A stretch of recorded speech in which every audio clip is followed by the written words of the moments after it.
Donc, comme nous sommes debout, je vais inviter notre messager de la ville de Lyon, notre prophète docteur.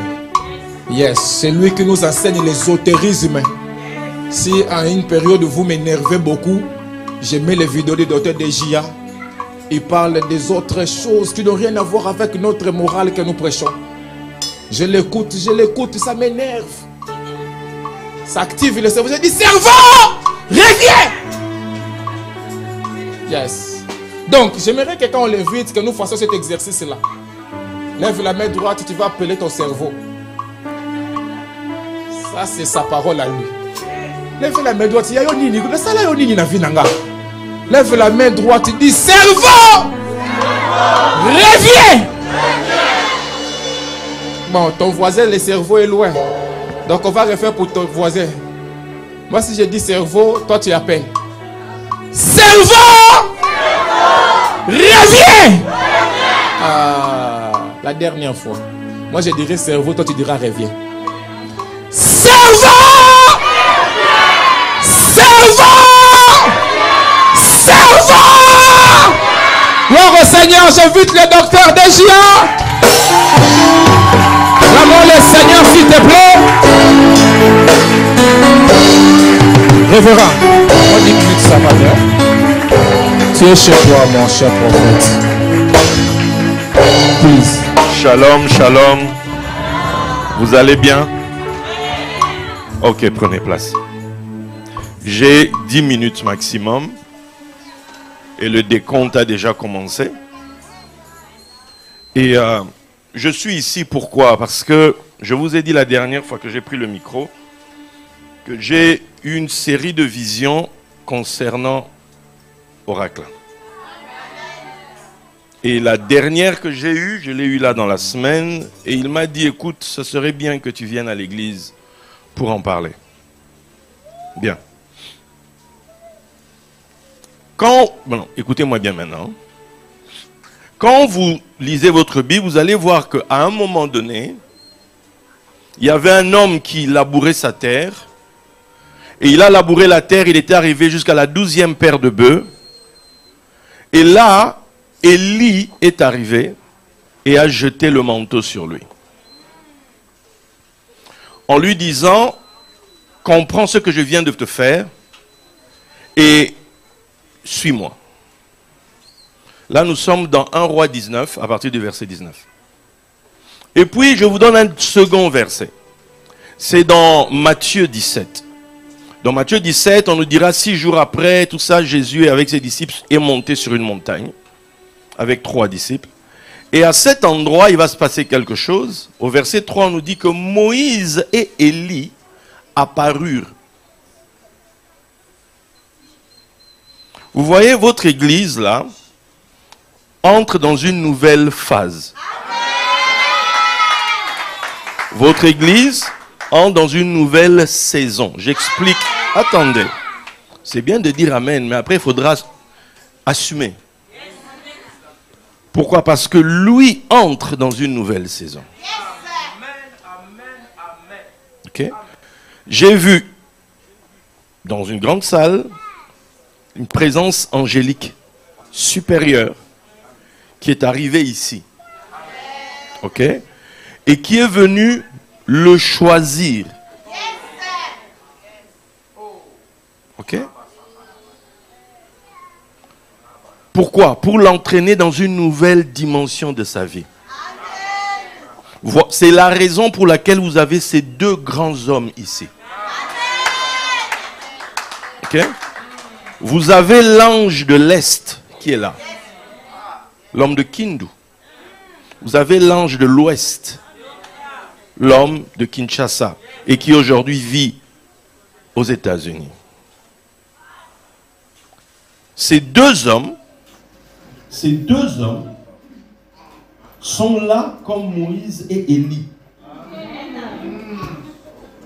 Pour superviser son entrée dans cette nouvelle dimension de sa vie. Tu as travaillé jusqu'à présent. Tu t'es battu jusqu'à présent. Tu as soupiré après différentes choses jusqu'à présent. Tu viens de passer une année terrible. Mais c'était pour préparer ton entrée dans cette nouvelle dimension. Ce que toi tu vis aujourd'hui, moi je l'ai vécu il y a plus de 20 ans. Ouais. Ok? Donc, tu entres dans un cycle de 20 ans. Retiens bien ce que je suis en train de te dire. Un nouveau voyage commence pour toi. À l'ouest, le soleil se couche pour traverser la nuit. À l'est, le soleil se lève. Mais ton nouveau voyage va commencer par la descente. La descente. Où Dieu va renouveler ton intelligence. Dieu va confronter tes connaissances. Dieu va t'emmener à découvrir des choses. Tu dis ici que je parle. Mais je n'ai pas parlé de moi-même. Je sais où je suis né, d'où je suis parti. Il y a 28 ans, l'homme qui est à ta gauche, dans un songe, me disait, alors que j'étais à bout, il m'a dit, n'abandonne pas, nous avons besoin de toi. Mais je ne pouvais pas comprendre à cette époque-là. Mais 28 ans après, Dieu me permet de le revoir. Tu sais que c'est tous les 28 ans que l'on bénit le soleil. Les hommes que tu vois là sont là parce que quelque chose va se passer dans ta vie. C'est 2 Pierre 1,19. Nous tenons pour d'autant plus certaine cette parole prophétique à laquelle vous faites bien de prêter attention, comme à une lampe qui brille dans un lieu obscur, jusqu'à ce que le jour vienne apparaître et que l'étoile du matin se lève dans ton cœur. Tu es en présence de Jésus homme, mais Jésus homme, c'est la parole voilée. C'est la parole faite chair. Mais maintenant, il arrive le temps où tu dois entrer en Christ. Plus seulement devant lui, mais en. C'est-à-dire que le voile se lève, c'est ça l'Apocalypse, où tu vas maintenant entrer à l'intérieur. L'Apocalypse commence la nuit. Voilà pourquoi la révélation est une révélation avec des étoiles.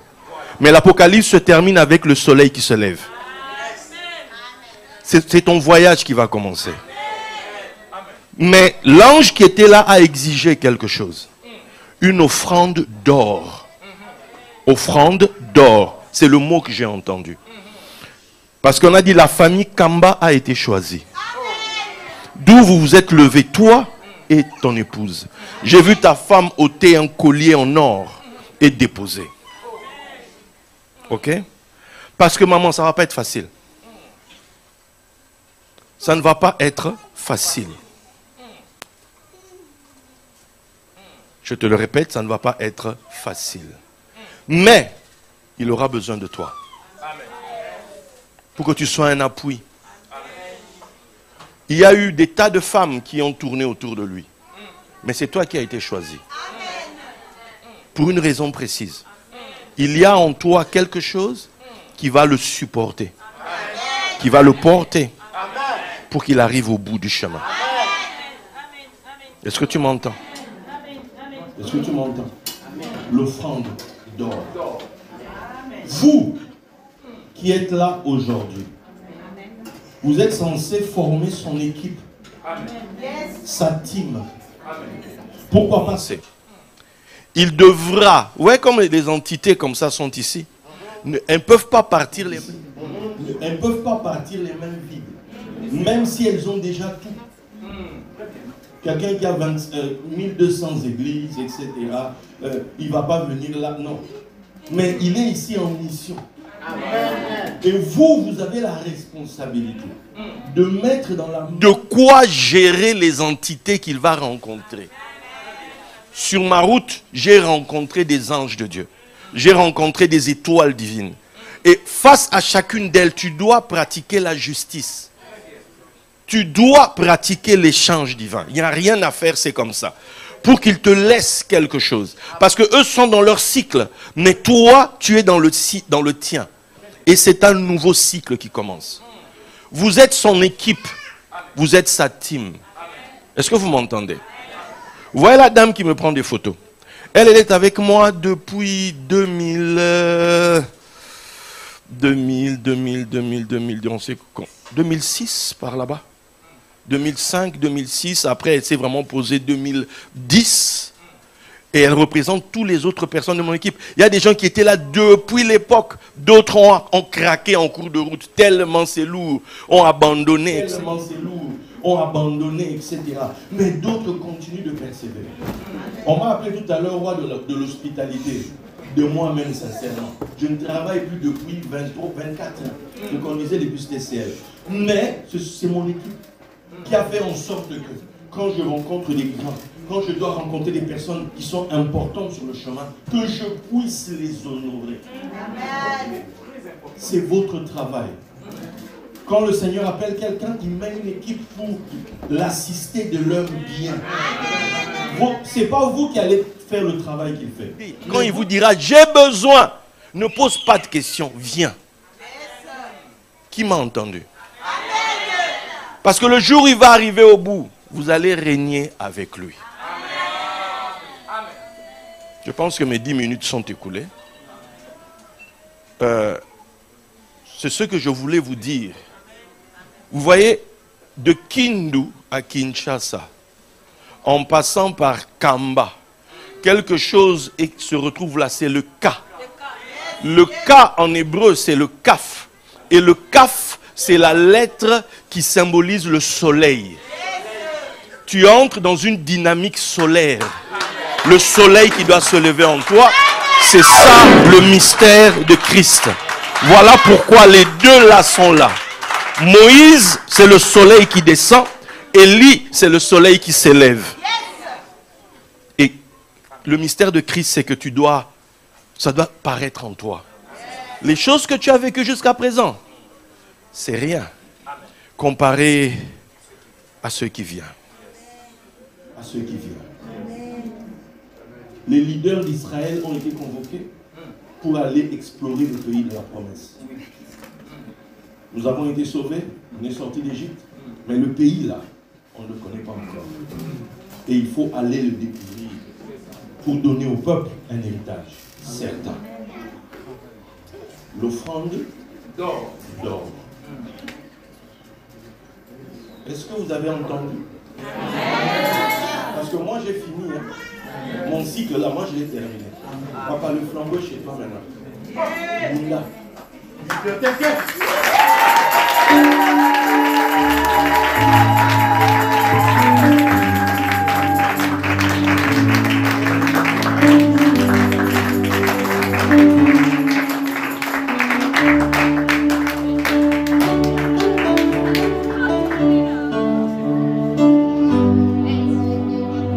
La Bible dit qu'il ne doit jamais manquer de nourriture ou d'offrande sur le. Quand il y a quelqu'un qui est passé par là, que son temps à lui se termine, on va chercher quelqu'un d'autre. Et dans toute la ville, il y a plein d'autres serviteurs. Mais ceux d'en haut l'ont choisi lui. Et vous, par conséquent. Ne fouillez pas, mais soutenez-le. En fait, votre destinée dépend désormais de la sienne. Papa.